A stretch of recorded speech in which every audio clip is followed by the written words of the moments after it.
Parents gave my brother $100,000 for a house and gave me nothing but, "You're the failure." So, I stopped calling them. 2 years later, my brother drove past my property and called Dad screaming, "You need..." I'm not going to pretend I didn't see it coming.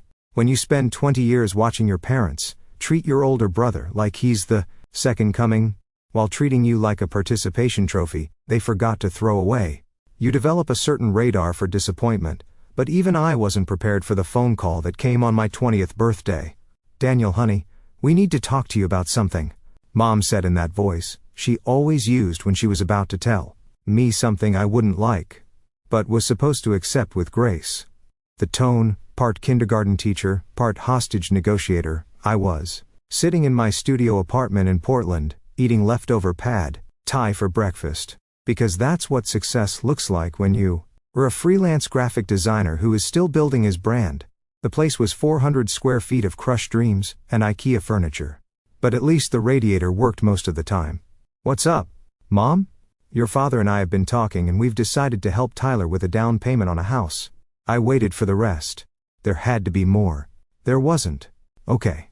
That's great for Tyler. We're giving him $100,000. I nearly dropped my phone into my pad thai, which would have been tragic because that was literally my next 3 meals.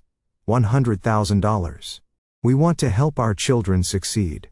Our children singular apparently. "Just to clarify, you're giving Tyler 100 grand for a house. And for me, you're giving silence. The kind that speaks volumes, writes dissertation, and publishes them in peer-reviewed journals. Daniel, you're in a very different place in your life than Tyler. You've made different choices. Tyler has a stable career, a serious relationship, a plan.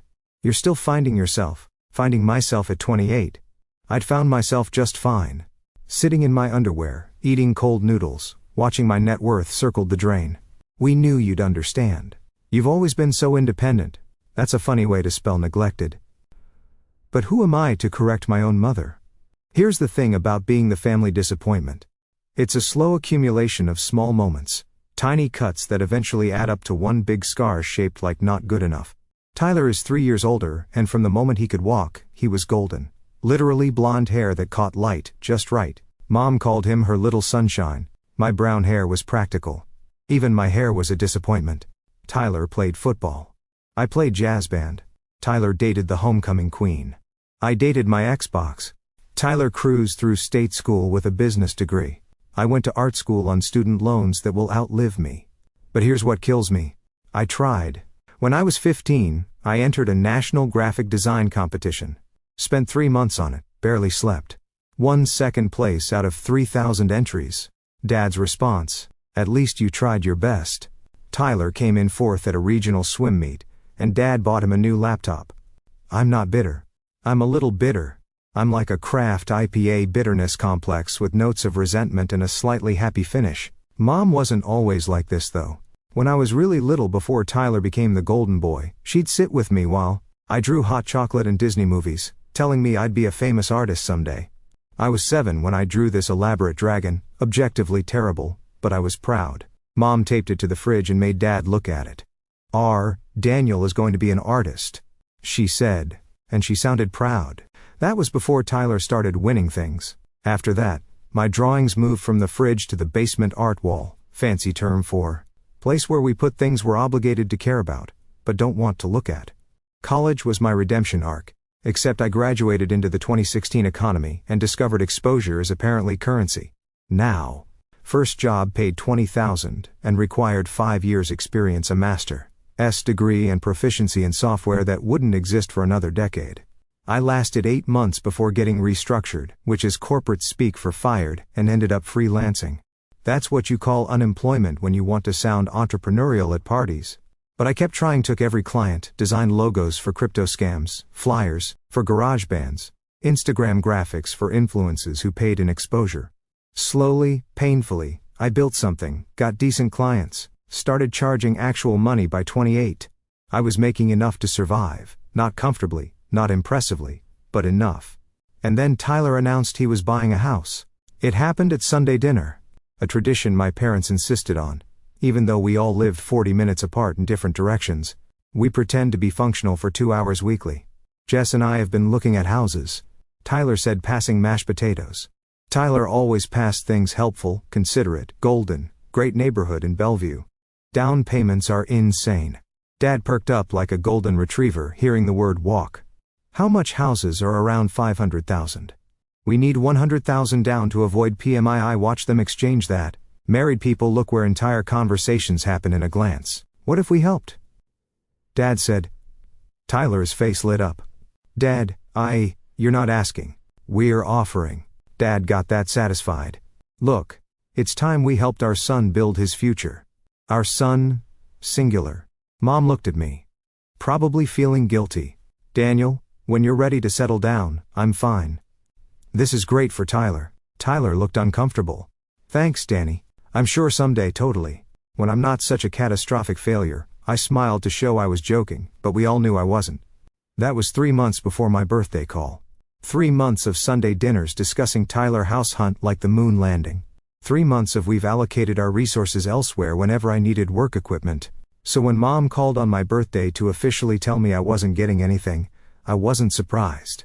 What surprised me was what came next. We're having a celebration dinner this Sunday. Tyler is closing on the house. You'll come. Won't you? A celebration for Tyler getting their money on my birthday? Actually, I have plans. What are you doing? Eating ice cream from the container and questioning my life choices? Probably. But I said, meeting friends, how it is. We'll miss you. Maybe birthday dinner next week. Sure, Mom. Next week. We both knew next week would never come. I hung up and sat there looking at my life. 28, 400 square feet, negative net worth family that remembered. I existed maybe 12 times a year, mostly when they needed someone to feel superior to. That's when something shifted, not dramatically, no movie montage, no inspiring music, just a quiet realization that I was done. Done trying to win approval, done showing up to be reminded of inadequacy, done being the punchline to Tyler's success story. I wasn't going to cut them off dramatically or send a manifesto. I was just going to calling, stop visiting, stop putting energy into a one-sided relationship. Let them have their golden boy and perfect narrative. I'd build something else. I didn't know what yet. But it would be mine. First week of silence was weird. I kept catching myself about to text Mom something stupid. Like a me might sing, or a random thought about the weather. Muscle memory from 28 years of trying to maintain a connection that was never really there. By week 2, I noticed they hadn't reached out either, not a single. How are you, or we miss you at dinner. Just silence, which honestly told me everything I needed to know about how much they'd actually been thinking about me all along. Tyler tested once. You good? Mom said you've been busy. I replied, swamped with work. Congrats on the house. He sent back a thumbs up. That was the extent of our brotherly bonding. Here's the thing nobody tells you about going no contact with your family. The hardest part isn't missing them. It's realizing how little you actually miss them once they're gone. Like I thought I'd feel this huge void, this aching loss. Instead, I felt lighter, freer. Like I've been carrying a backpack full of rocks and finally realized I could just put it down, but freedom doesn't pay rent. My 400 square foot apartment was still 400 square feet of expensive. I threw myself into work with the kind of manic energy that it leads to a breakthrough or a breakdown. In my case, thankfully, it was the former. I'd been doing this logo design for a small coffee roasting company. Nothing fancy, just a local business trying to look legitimate. The owner, Marcus, was this middle-aged guy who'd quit his corporate job to follow his dream of making pretentious coffee for hipsters. We'd been going back and forth on revisions for weeks. I wanted to feel authentic but modern. He'd said rustic but clean, bold but subtle translation. I have no idea what I want, but I'll know it's wrong when I see it. But something clicked on. Revision number 17. I created this design that was simple, almost brutally minimal, just clean lines and negative space that somehow captured exactly what his brand was trying to be. Marcus called me at 11 p.m. when I sent it over. Daniel, this is exactly it. How much do I owe you? I'd quoted him $800 originally, which was already under charging for the amount of work I'd put in. But something made me pause. Maybe it was the high of finally creating something that worked. Maybe it was residual anger at my parents. Maybe I was just tired of undervaluing myself. 1,200, I said, fully expecting him to bulk done. I'm also opening a second location next year. Would you be interested in doing all the branding for that? Signage, menu, design, packaging, the whole thing? I tried to play it cool. I could probably fit that in. Great. I'm thinking around $15,000 for the complete package. Does that work for you? I nearly choked on my own spit. $15,000 was more than I'd made in the last 4 months combined. That works. After we hung up, I sat in my apartment, staring at the wall. $15,000 for doing work I actually enjoyed for a client who valued what I created, felt like validation and revenge all at once. That project led to another, and that one led to 3 more. Turns out when you stop spending all your emotional energy trying to win your parents' approval, you have a lot more left over for actually doing good work. Within 6 months I doubled my income. Still not rich by any means, but comfortable. Enough that I could afford groceries without checking my bank account. First, I moved out of the 400 square foot depression box into a 1-bedroom apartment that had actual separate rooms. Revolutionary concept. I even bought a couch that wasn't from Craigslist. By month 9, something strange started happening. I'd wake up and feel content, happy. Even like my life wasn't perfect. But it was mine, and that was enough.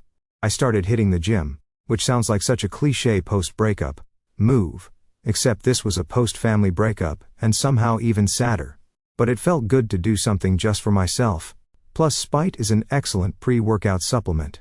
Around month 10, I met Sarah at a coffee shop. She was working on her laptop at the table next to mine. We got into this conversation about the terrible Wi-Fi and bonded over our mutual frustration with freelance life.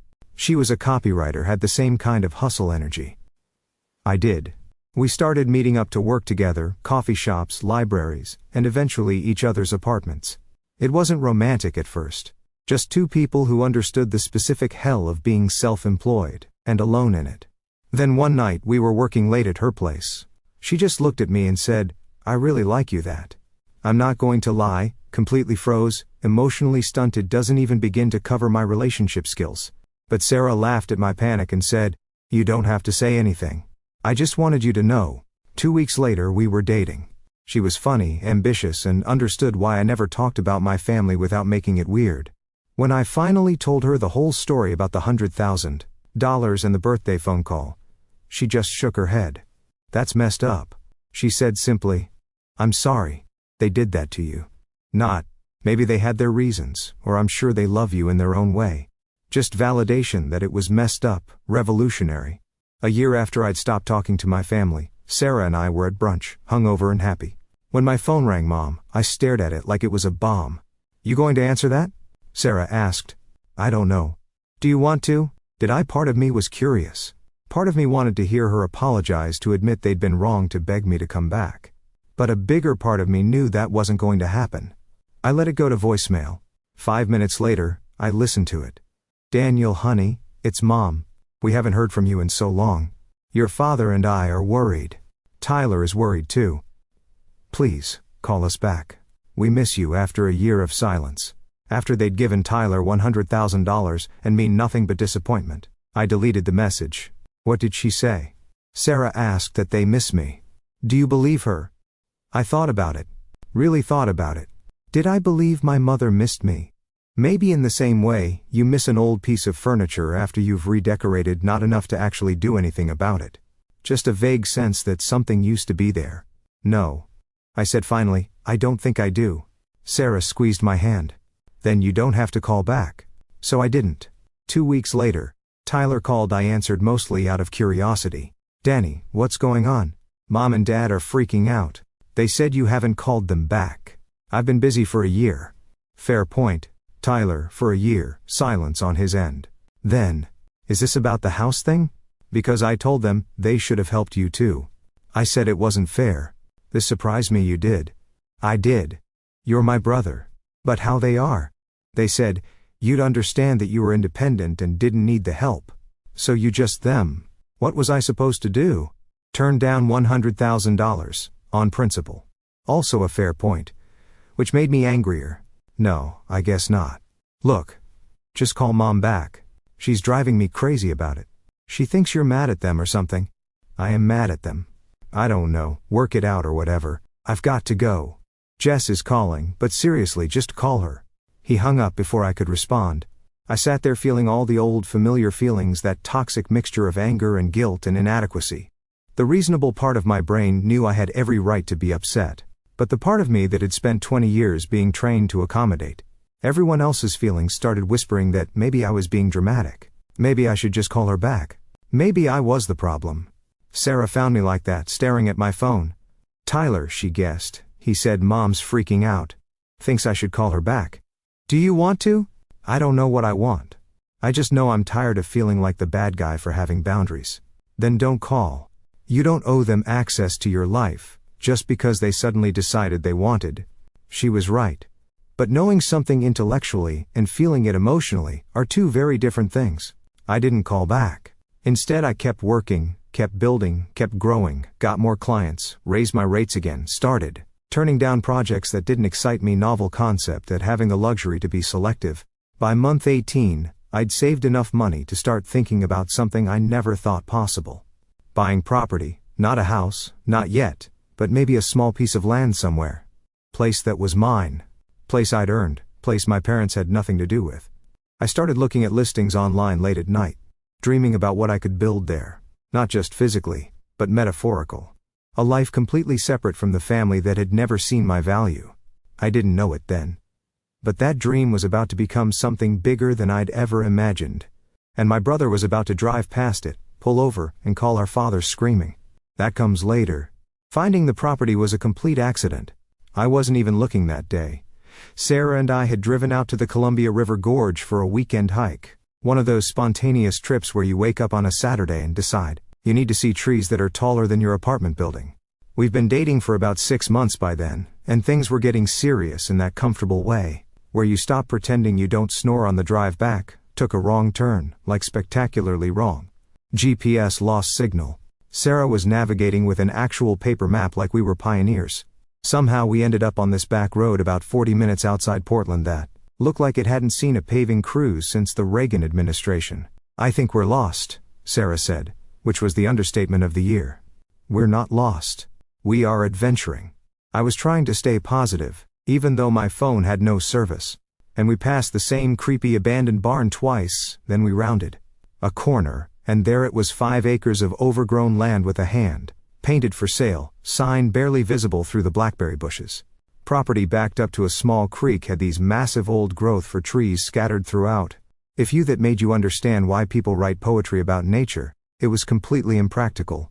The driveway was more suggestion than reality. There was no house, no utilities, just raw land that would require thousands of dollars just to make it buildable. I pulled over anyway. "What are you doing?" "Series. I want to look, Daniel. We're in the middle of nowhere." This is how horror movies start, but I was already out of the car, walking up what might have been a driveway at some point in history. Property was even better up, close, quiet in that way. Only forest can be, where silence isn't empty but full of small sounds. Birds went through trees, the creek in the distance. I stood there and felt something I hadn't felt in years, possibility. The number on the sign was barely legible. But I took a photo and made a mental note to call when we got service again. "You're serious about this?" Sarah said when I got back to the car. "Maybe, I don't know, probably can't afford it anyway."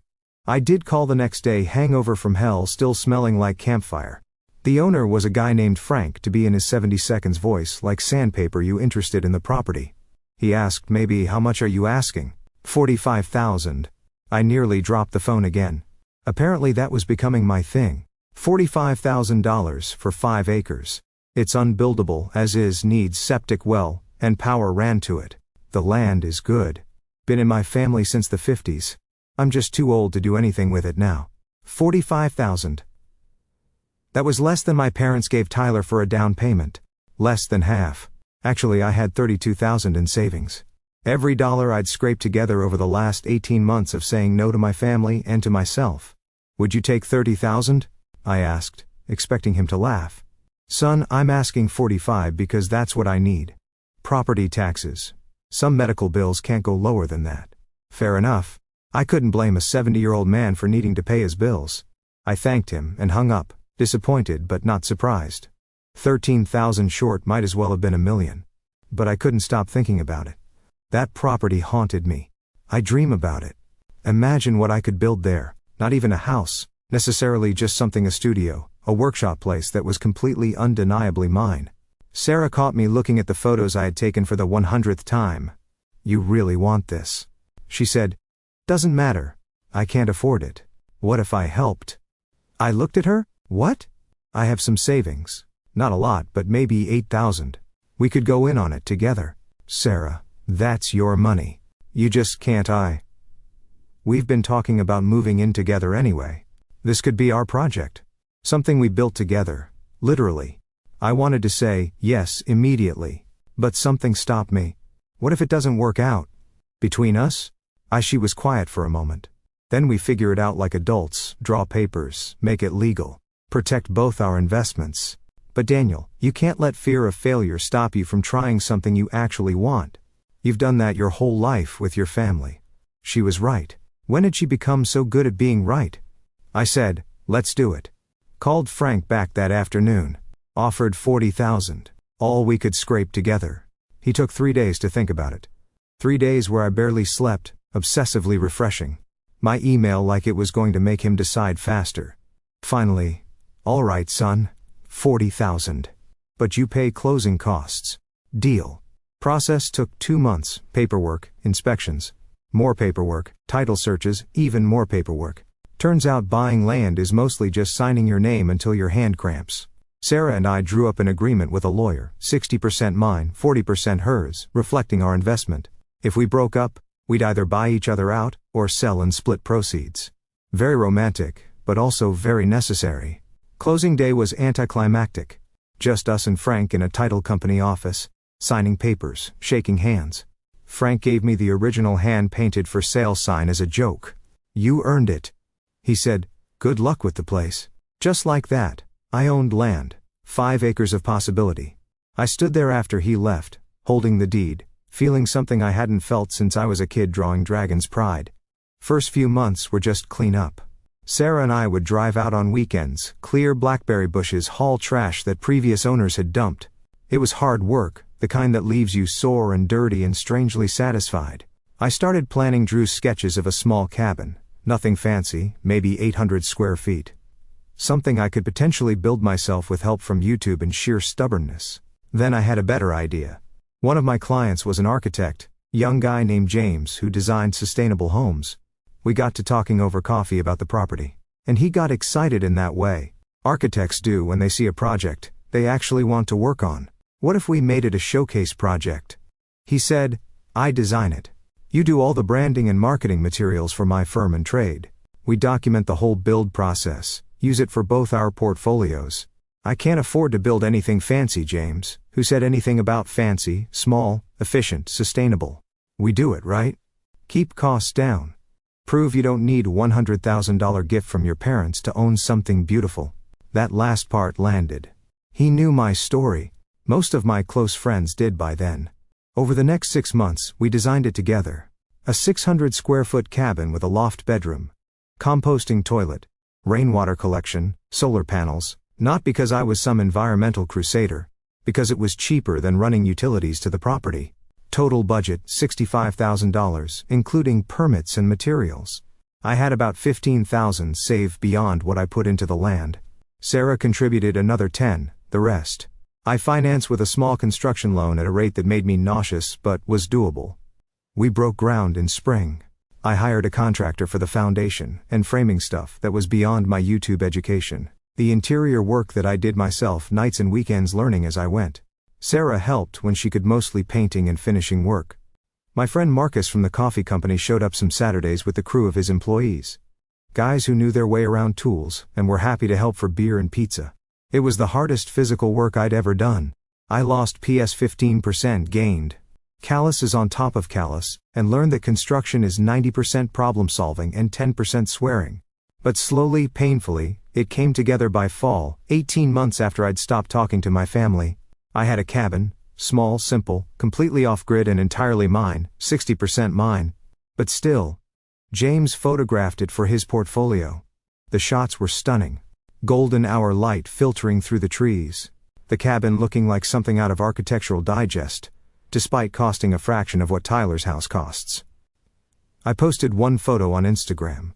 First time I had shared anything about the project publicly, just the cabin from outside. No context. Caption: built this proud of it. Within an hour, it had more likes than anything I'd ever posted. Within a day, A local design blog had reached out asking to feature it. Within a week, 3 potential clients had contacted me wanting similar projects. And somewhere in there, Tyler saw it. He was driving back from a hiking trip with friends, took a wrong turn. The same wrong turn Sarah and I had taken ended up on that back road, recognized my car in the driveway, pulled over, walked up, saw the cabin. That's when he called Dad. "You need to see this right now." He screamed into the phone loud enough that I heard it from inside the cabin where I was installing cabinet hardware. I walked outside to find Tyler standing there, phone to his ear, staring at my cabin, like it was an alien spacecraft. Our eyes met. "I'll call you back," he said to Dad, hanging up. "Tyler, what the hell is this?" "Danny?" I looked at my cabin, my beautiful little 600 square foot middle finger to family expectations. "This," I said, "is mine." Tyler stood there staring, not at me. "Cabin, you built this?" He finally asked with help how you were broke living in that shoebox, eating ramen. "That was 2 years ago, Tyler. But Dad gave me $100,000, and you had nothing. How did you turns out when you're not spending all your energy trying to win approval from people who don't care? You can actually accomplish things." His face went defensive. "That's not fair. Isn't it? Once the last time Mom or Dad asked about my work, my life, he didn't answer. I bought this land for $40,000. Built the cabin for $65,000. Did most of the work myself. No handouts, just me figuring it out." Tyler looked shaken. "Danny, I didn't know. I thought. You thought I was still failing." Still, the disappointment. "Sarah came out then." "Everything Sarah. This is Tyler, Sarah." They shook hands awkwardly. Tyler watched her go back inside. "You bought property with your girlfriend. We drew up legal agreements, made it official. It's called planning, being responsible. All those things Dad said I couldn't do." He looked uncomfortable. "I told them they should help you too. But you took it anyway. What was I supposed to do? Consider that it wasn't fair. Think about someone besides yourself." Tyler pulled out his phone. "I'm calling Dad. He needs to see this." "Tyler, don't. Dad. I'm at Danny's place. You need to come here." Now 32 minutes later, Dad's truck pulled up. Mom got out first, looking bewildered. Dad followed, face unreadable. "Daniel, what is this?" Mom asked. "My property, 5 acres. My cabin." Dad walked toward it, slowly examining the solar panels, the design. "You built this with what money?" There it was. Not, "I'm proud of you." Just, "How did you afford this without us?" "Saved it. Earned it. Did the work myself." "But we thought you were struggling." "I wasn't struggling. I was working, building something without you." Dad's voice was quiet. "He's right. Susan. Look at this place." There was something new in his tone. Respect, regret. "We gave Tyler $100,000, and he bought a house that looks like every other house. Daniel built this for less than half that." Tyler protested, but Dad ignored him. "I was wrong about you. About what success looks like. You weren't failing. You were just on a different road." I didn't know what to say. I'd imagined this triumphant, but standing here felt smaller, sadder. "You should have called us back. Mom said we were worried." "Were you, or just uncomfortable with the silence?" She flinched. "That's cruel. So was giving Tyler everything, and giving me nothing but criticism. So was forgetting my birthday. So was treating me like I didn't exist. We never." Mom started. The words died. We all knew it was true. "I don't need your approval anymore." I said, "I don't need your money. I'm good. Actually good. For the first time." "What now?" Tyler asked. "You just cut us off forever. Maybe we figure out what a relationship looks like where I'm not the disappointment, and you're not the golden child, where they treat us like equals." Dad cleared his throat. "Can we see inside?" I looked at Sarah through the window. She nodded. "You can see it." I gave them the tour. Watched them, realized this wasn't just a cabin. It was proof. Proof I was capable, competent, successful on my own terms. Outside, again the sun is setting through the trees. "I need to think about whether I want you back in my life," I said, "and if I do, it's going to be different boundaries. Respect. No more comparisons." "That's fair," Dad said. Mom looked like she wanted to argue but stayed quiet. Tyler hung back after they left. "I'm sorry. For real this time. Sorry for not seeing it sooner." "Thanks. I meant it." Sarah came out and put her arm around me. "How do you feel?" tired, relieved, sad, proud. All of it. That's fair. You did well today. We sat on the porch, watching the last light fade. My property, my cabin, my life.